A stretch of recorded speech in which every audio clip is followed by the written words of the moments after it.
नमस्कार द्राक्ष बागायतदार बंधूंनो, मी मारुती चव्हाण, ऋषी ॲग्रो इंडस्ट्रीज, पलूस तालुका, पलूस जिल्हा सांगली. आपल्याला डेरे आणि खोडा काढायचा खर्च कमी व्हावा एप्रिल छाटणीच्या व्यवस्थापनात, यासाठी आम्ही ऋषी ॲग्रो मार्फत आमच्या प्लॉट मध्ये गेली 13 वर्ष आम्ही खोडा काढत नाही, डेऱ्या काढत नाही, बगल फुटी सुद्धा काढत नाही. तुमच्या फळ द्राक्षाच्या बागेत उभा आहे. आपल्याला 4 पाना अवस्थेत डेरे आलेले असताना या स्टेजला तुम्ही टिल्ट 100 लिटर पाण्याला 25 मिली झेडपी म्हणजे फॉस्फरस आणि झिंक एकत्र आहे, ग्लुकोनेटेड झिंक आणि पॉलिफॉस्फेट आहे त्याच्यात, तो 100 लिटर पाण्याला 200 मिली आणि रिजेंट प्लस नॅनो पोटॅश रॅडोफाईड पोटॅश इकडे 48 ग्रॅम हा स्प्रे तुम्ही 4 पाना अवस्थेत डिरी किंवा खोडा असताना मारून घ्या, स्प्रे करून घ्या. तुमचा शेंडा ब्लॉक झालेला दिसून येईल. नंतर 4 ते 5 दिवसांनी इथरेल 100 लिटर पाण्याला 75 मिली झेडपी 200 मिली आणि रिजेंट प्लस इकडे 48 ग्रॅम या पद्धतीने स्प्रे घेतल्यास तुम्हाला डिरे आणि खोडा काढायची आवश्यकता भासणार नाही. वाढता मजुरीचा खर्च आपला कमी होऊन जाईल. ही तुमच्या पुढे उदाहरण आहे की या डेऱ्या अजिबात आम्ही काढलेला नाही, त्या बाजूच्या पण बगल फुटीच्या डेऱ्या काढलेल्या नाही, शेवटच्या पण डेरीचा कुठं काढलेला नाही, मोडलेला नाही, हात लावलेला नाही. आपल्याला असाच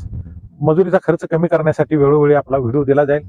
आणि काय अधिक अडचणी अधिक माहितीसाठी तुम्हाला कॉन्टॅक्ट करण्यासाठी 99 075 032 179 80074 79 001 या नंबरवरती तुम्ही कधीही संपर्क करू शकता अधिकच्या माहितीसाठी.